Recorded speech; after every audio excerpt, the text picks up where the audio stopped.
The Yoga Sutras of Pantanjali, Book 1, Sutra 5, a commentary by Dr. Lisa Love, utilizing the commentaries found in the following 3 books: Light on the Yoga Sutras of Pantanjali by B.K.S. Iyengar, The Yoga Sutras of Pantanjali by Sri Swami Satchidananda, and The Light of the Soul, which is a commentary in the Yoga Sutras of Pantanjali by Alice A. Bailey.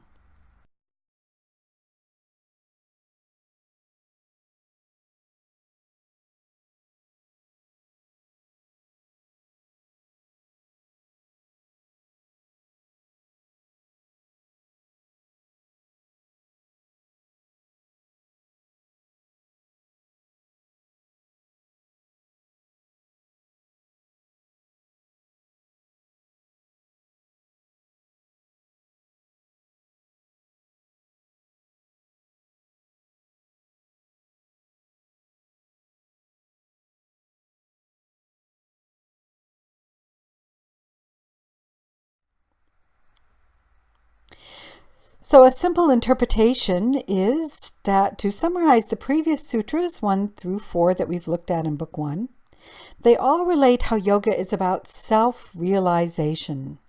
Now this sutra begins to share how that self-realization of who we really are as the self, which Alice Bailey calls the Christ consciousness, it can also be called your Buddha nature, etc., that self-realization can be blocked.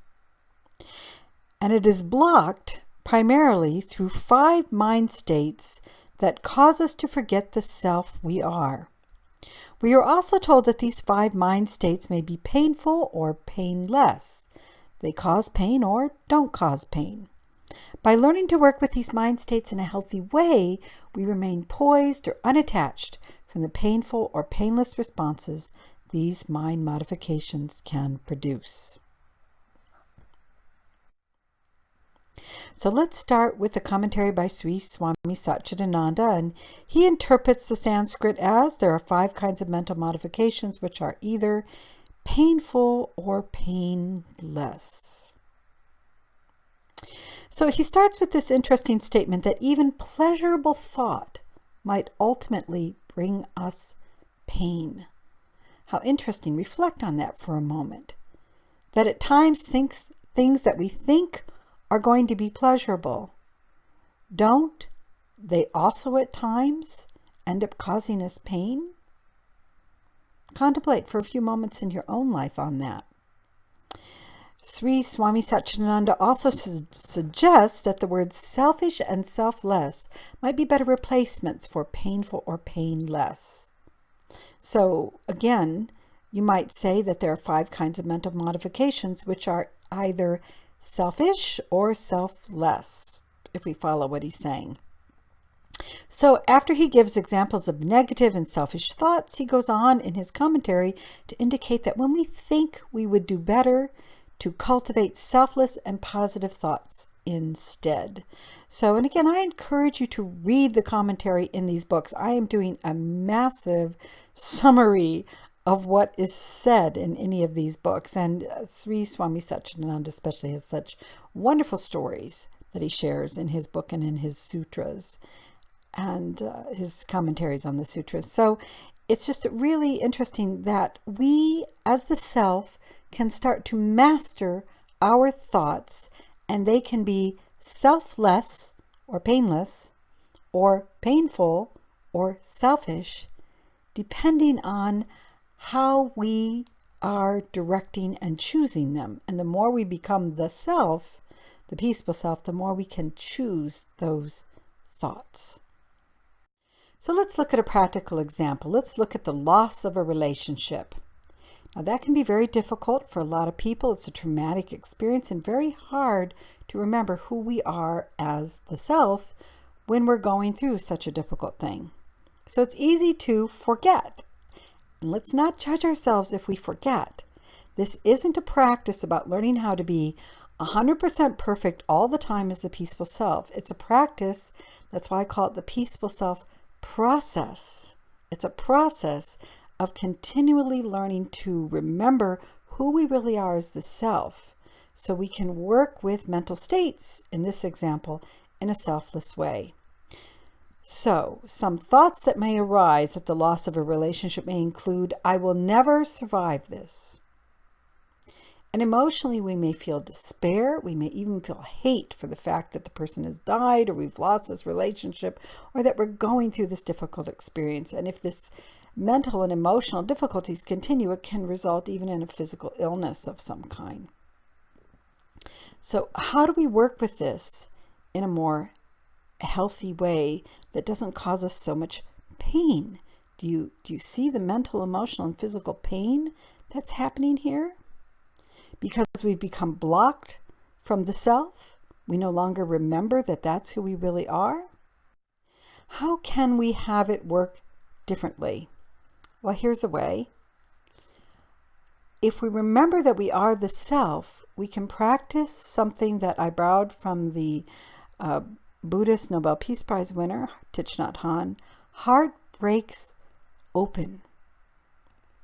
We can understand that when we have a heartbreak, it's opening us up to that tender, sensitive spot within ourselves, that tender, sensitive spot that exists within others. Whenever there's a heartbreak, that heartbreak can open us up to remembering the love for ourselves that we need to access from the self that we are, and the love that we can have for others who have experienced similar difficulties. Mentally, we can tell ourselves, despite this loss, I am still worthy of love. Emotionally, we can say, I have compassion for my pain. You learn to sit with that emotion in a compassionate way. You're not denying it. You're just sitting with it. And physically, we can take the time that we need to rest and to repair, because we're appreciating that we are going through a difficult time. And instead of trying to ignore that, we sit with it. We are mindful, we are compassionate, and we are taking the time to nurture ourselves at a vital and physical level. That's the beauty of crossing that rainbow bridge, that Antakarana, getting that bridge strong and stable so we don't forget, that we remember who we are as the self, so that our thoughts are selfless for ourselves individually as well as for others, and it no longer causes us the same level of pain. All right, now that we're done with the practical example, let's go back to the commentary by B.K.S. Iyengar and how he interprets the Sanskrit. He says the movements of consciousness are fivefold. They may be cognizable or non-cognizable, painful or non-painful. Here's his key thoughts. Here's a quote from him. These modifications, of which there are 5, are explained in the next sutra. That's going to be Sutra 6. We're actually, in the sutras that come up, we're going to go through each and every one of these 5 states in detail. But for now, we just know that there are 5, and they may be visible or hidden, painful or not, distressing or pleasing, cognizable or non-cognizable. Another quote from him, thoughts, when associated with anguish, are known as painful, klista conditions of the mind and consciousness. When something is incognizable, it is in an aklista state, such as a live coal covered with ash. He indicates that everything that has pleasure, such as sex, has pain within it, childbirth, and vice versa.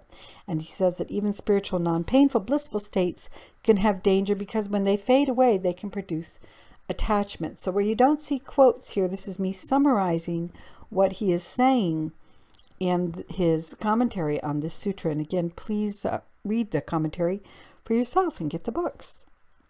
So in other words, we're becoming aware that everything that happens to us in life has both pain and pleasure mixed within it. It reminds me of a wonderful poem, you can look it up on the internet, by Khalil Gibran, called Joy and Sorrow. That everything has joy and sorrow within it. And when you learn to understand that, you can reside within the self more. I remember reading that poem by Khalil Gibran when I was a teenager and really struck by it. So we approach life knowing that whenever we're really excited and happy about something, it doesn't mean that we're all gloom and doom, oh, now what's the bad thing that's going to happen? It's just, instead we learn, oh, enjoy this moment. This is a joyful moment, without getting too attached, like I should always have joyful moments. And whenever we have a painful moment, instead of becoming absorbed in it, like, oh my God, life is pain, that's a modification of the mind right there. Life is pain. It's always going to be pain. Instead, we say, this is just a moment of pain. And within that moment, you can sit, you can become mindful, and you can recognize that there may be a teaching in that moment of pain, which then brings pleasure. In a pleasurable moment, like he says, you may have sex, it's wonderful, but it may bring childbirth, which is painful, but each has within it the seeds of joy and sorrow. This is a tricky thing, especially in the West, for us to understand, especially those of us that have been through certain kinds of spiritual teachings that trying to imply that we should be happy all the time, that life is meant to be happy, and if it's not, something is wrong. Now, in Alice Bailey's teaching, she talks about the difference between joy and happiness. Joy is the state when we're abiding in the self. Happiness is when we're stuck on something that is transitory, and that's what these Yoga Sutras are talking about. So they may be cognizable or incognizable. Incognizable is when you don't recognize what it really is. Like you think it's just a pile of ash, but within it is a hot coal. Like you think it's just a snake, but it turns out it's a poisonous snake that has a bite. So sometimes we cognize, we understand it, and sometimes we don't understand what it really is that we're dealing with. So let's look again at our levels of consciousness, and we are going to start to get an understanding of these different mental states as they reflect themselves in the emotional and physical as well. So we have the self or selfless levels, Atmic or Buddhic. We have the ego or selfish levels, which are Klista, if we understand the visible cause, and Aklista, if we don't understand the cause, it's invisible. Klista, if it's cognizable. Klista, if it's not cognizable. And so let's take a look at some of these. So mental states that can cause difficulty is a lack of clear seeing, which can be a distortion. It's non-cognizable. We don't see it clearly. A classic example is you see a rope and you assume that it's a snake, but it's not. It's just a rope. When you turn the lights on, you understand that's what it is. That example is actually used in the commentaries by Swami Satchidananda. And Alice Bailey calls this lack of clear seeing illusion in her books. So mentally, we can have illusion, distortion, lack of clear seeing. Emotionally, we can have fancy, which when we get into identifying these 5 mental states, one of them is called fancy, which is really more of an emotional reaction. It's not so much mind as emotional mind, or kama, emotional mind, manas, kama manas. And Alice Bailey calls these particular problems glamour. In fact, she has a whole book where there's far more than 5 of these. There's like maybe a few hundred of these glamours that she says that we have to learn to deal with and overcome. Then on the physical level, and when we get into the 5 different mental states as listed in the Yoga Sutras, sleep and memory are going to be a couple of them, but they're really more related to what happens physically when we become devitalized. So these are some more details of the different states we'll be looking at with a lot more detail as we move on to Sutra 6 and beyond. So going back to BKSR Iyengar in his commentary, he says, cognizable, remember we understand them, cognizable pains and anguishes are controlled or annihilated by the practice of yoga and by willpower. Incognizable pains are prevented from rising to the state of cognition by freedom from desires and by non-attachment. And then he says, in painful states, the non-pains may be hidden, and consequently the virtues are difficult to recognize or perceive. So if we understand what we're dealing with, we can simply use yoga and willpower to help us remember who we really are as self and work with it effectively, mentally, emotionally, and physically. But if we don't fully understand what we're dealing with, we can learn to see what it is by freeing ourselves from desires and non-attachment. I'll give an example. I recently was working with an individual who had some personality traits that were difficult to deal with, but I didn't understand that they were incognizable, non-cognizable, right away when I encountered the person. So I did not understand them. And as I began to see this person's personality difficulties and reactions, I really did have to work with becoming non-attached, so I didn't get into the emotional upset. I have to confess, I got a little bit into it. But remembering who I am as the self, I kept working to, as I saw what it was, to remain free from an attachment to the outcome, and instead try to learn skillful means, to use a Buddhist term, to work with this person in a more effective way. Sometimes the virtues are difficult to recognize or perceive. Sometimes we go through what may be in outer appearance a very difficult circumstance and discover that there were wonderful benefits in the end. I saw a Buddhist monk who gave a wonderful, actually it was a Buddhist Lama, who gave a wonderful talk. And he said, in the West, people want to win the lottery by winning millions of dollars.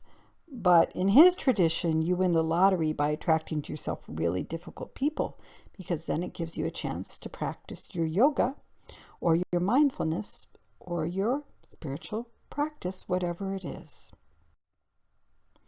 So here we have our levels of consciousness again, and the ways to prevent pain are to stay anchored in the self.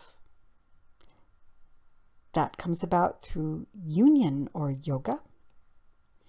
And as we do that, we develop mental willpower, emotional freedom from desires, and physical detachment. Now, when we say emotional freedom from desires, it doesn't mean that we don't have desires. It means that we're not attached to whether they are fulfilled or not. We have more of an allowing that happens with it. We're enjoying the journey or the ride instead of focusing on the outcome. Again, there's that rainbow bridge, that antakarana, that we want to have remain stable so that we are able to have that mental willpower, emotional freedom from desires, and physical detachment no matter what. So here are some examples I'm going to give to you of how we deal with pleasure and pain. So we get a new relationship. We're all excited. It's infatuation. It's the thrill of romance. It feels like the wonderful everything. And if we get all caught up in that and don't remember that all relationships have cycles, we will experience possibly the pain of potential loss. So that person may come or may go. That person may stay and may do things that irritate us or that disappoint us. And so we may lose some of our thrill of romance. We may buy a new home and we're all excited about a new place to live and the investment that we're going to make in it. And yet we also may have payments, mortgage payments, rent, if we're not buying a new home, taxes that we have to pay in association with it. We may win the lottery. Now we have plenty of money. But we may also take on a full-time role as a money manager. My PhD dissertation was on wealth and spirituality, and one of the reasons so many lottery winners lose all the money is they don't know how to handle it. They don't know how to control their desire nature, so they spend it too quickly, or they get really disappointed because now they're full-time philanthropists trying to figure out how to deal with money, and in some ways they may feel less free as when they had the more simple lifestyle and didn't have this responsibility of administrating all this money and dealing with all the people who were wanting a piece of it. We become pregnant. We have the joy of a new life and the pain of pregnancy and the long-term expenses that may go with a child as we raise him or her. So here you start to get the sense that if you can learn to ride easy in the saddle, so to speak, with pleasure or pain, then you're not sucked into either one. It's not the same roller coaster ride that you're on of highs and lows. Instead, it's just kind of a watching, that observer. You're watching whether pleasure or pain, seeming pleasure or pain, I should say, come into your life. Here's some more examples. We start with something that seems painful, like an illness, causes suffering and even potential death. Seems pretty bad. But the pleasure, as many people know who have had an illness, may be that there's a great growth, spiritual growth that happens. And especially with people that have near-death experiences, etc., they may lose their fear of death. Or if you reconcile yourself in an illness, whether you die or not, I've known some people who have passed on, you may end up losing your fear of death and have a wonderful opportunity to come to peace, the peaceful self, at the end of your life. Job loss, a lot of anxiety, financial insecurity is part of the pain. But also the pleasure is a potential to shift to a new kind of work. Maybe that loss of the job propels you into starting a business or into doing something you really loved and you were afraid to do. It can be full of wonderful opportunities. Maybe you move to a new town or even a new country. Maybe you take up new skills. We already dealt with relationship loss, grief, and feelings of abandonment, rejection can become appreciation and strengthening your ability to relate in healthy ways. You may learn to love yourself a lot more after that relationship loss, become much more discerning of the right kind of partner for you, and become much healthier and attract healthier people to you. War, another really awful, painful example, a lot of devastation and loss, can also bring about insight as to the necessity for peace. So are you getting this sense of these Yoga Sutras? This is so key. Pain and pleasure, pleasure and pain, joy and sorrow, sorrow and joy, they always arise together. And how can you sit easily with either? Let's now look at the commentary by Alice Bailey. The mind states are 5 and are subject to pleasure or pain. They are painful or not painful. So what she says is, what is subject to reacting to pleasure or pain? Alice Bailey lets us know it is the lower psychic or emotional nature, which is the area of kama, manas, or desire mind in human beings. So she attributes it mainly to that level. Not just mind, but emotional mind, kama, manas, desire mind. And she says, quote, these impulses should be replaced by the considered intelligent action of the soul or spiritual man whose nature is love, whose acts are wise, occultly understood, and whose motive is group development. Therefore, that reaction called pain must be transcended, and likewise that term pleasure, for both of these are dependent upon identification with the form. Non-attachment must supersede them. So, first of all, just some general thoughts. Alice Bailey wrote at a time in the 1920s, 30s, and 40s, 1910s, long before we were sensitive to he, she. So the male pronoun was what everybody did at that time in world history, and that's why she uses it in her book. But spiritual man can mean man, woman. Also, the word occult simply means occlude or hidden. So when she says that these impulses should be replaced by the considered intelligent action of the soul or spiritual man whose nature is love, and then she says the acts are wise, occultly understood. That means wise from the hidden realms, the realm of the soul. It's the soul that we are, the peaceful self that we are, who is wise, who is loving, and whose motive is group development, always to learn how to get along with the group that you are in terms of your thoughts. That's a group of thoughts, your feelings, group of feelings, all the different parts of your body is a group. You get along with that group. You get along with other groups through love and wisdom. And as you learn to do that, you're not attached to pain or pleasure. You're not identified with the fluctuations of the mind stuff, with the fluctuations of emotions, with the fluctuations that happen in the physical world or in your physical body. Rather, you are non-attached. So, Buddhic non-attachment is part of the self or selfless levels. And when you reside within the Buddhic plane, you are non-attached, you have mentally wise action, emotionally love, and physically the capacity to work within groups in a loving, wise, and responsive way. And there's our bridge. Bailey goes on to talk about the mind as having 5 modifications, and here she relates them to the 5 senses. Again, read these commentaries and these books on your own. I don't have time to talk about all of this. These videos are probably way too long as they are. She says as well, mind is the 5th principle, and we need to learn to distinguish different levels of mind, including lower concrete mind and abstract mind. And in time, we get into Buddhic consciousness and Mahat or universal mind. But this only happens when we non-attach from the lower and attach to the higher, more macrocosmic principles. So here we go with some distinctions with our levels of consciousness again. So in the Bailey books, each of these levels, the physical, emotional, mental, Buddhic, Atmic plane, has other levels within it, sub-levels, so to speak, sub-planes, she calls them. And in the mental plane, we have higher mind, abstract mind, lower mind, concrete mind. So here we have 7 planes. We've taken out the mental plane in the 7 sections with the causal body soul, this whole plane, and it has now been split into 7 levels.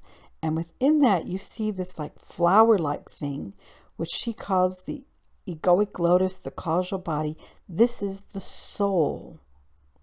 And it unfolds like a petal.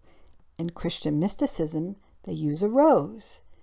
In Eastern mysticism, they use a lotus. But this idea of a flower unfolding its petals on the mental plane. And the lower planes are concrete mind. If you see the words lower mind, concrete mind, you see 1, 2, 3 planes there. The 4th plane with the arrow, let's forget about those symbols for right now. They're actually related to chakras, those of you that are familiar with that. And let's look at the 3 higher planes, higher mind, abstract mind, where the egoic lotus resides. Now, all of these levels are part of Mahat. The ego levels are also known as Prakriti. The levels of the self are known as Purusa.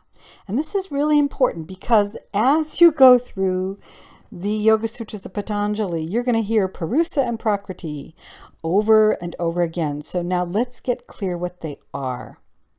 Okay? Now also in the commentaries by Iyengar, he is introducing a lot of extra words here. And instead of the 5 senses, he's introducing the 5 elements. And all of this can become very detailed and very overwhelming, and you may feel it's all very picky to the essential points. But if you want to learn them now, it's actually really helpful as you go through the Bailey and the BKS Iyengar commentaries especially. So Iyengar, let's just read them quickly, has the Atmic plane as the blissful Anandamaya levels related to ether. The Buddhic plane he regards as the intellectual, the Vijnanamaya related to air. And a quick commentary, because Buddhic intellectual, we're going to talk more about that later, is quite different than the higher abstract mind that Bailey is talking about in the previous slide. Then the mental is the Manomaya, related to fire in Iyengar's book. The emotional is related to water and also has a physiological pranayama component to it. And sometimes the emotional body is known as the vital body, and pranayama helps redirect those vital airs. It can become confusing because sometimes the vital body is related to something known as the etheric body. And so we're getting into the picky stuff, but it's good to start to wrap your mind around the concepts. It'll help you with the commentaries as we proceed. And the physical has to do with the anatomical, or the anamaya, and is related to earth. So the main thing in this slide is just get the understanding of Mahat is related to them all. And especially remember that the self is going to be Purusa, peaceful self, Purusa, and the ego is related to Prakriti. So the meditation that goes with this sutra is called Painful versus Painless Mind States. And you are encouraged to find the separate video and follow this meditation on a regular basis, ideally for 1 week, to help you embody your understanding of the sutra. If you've already seen this part, because you're going through the videos together, you can stop here. If you're brand new and have jumped into this video, remember that as you work through the Yoga Sutras of Pantanjali, I recommend that you obtain copies of the 3 books so you can get your own impressions and a more complete understanding of what each author has to say in each sutra. Try to work with only 1 sutra a week. I know it's a long process, but remember the point is to practice, not just study. Follow the meditations for each sutra many times during the week. And if you're taking the course with me, you are welcome to share your questions, comments, and experiences. I will answer as best I can, and information about me and how to work with me follows. Namaste.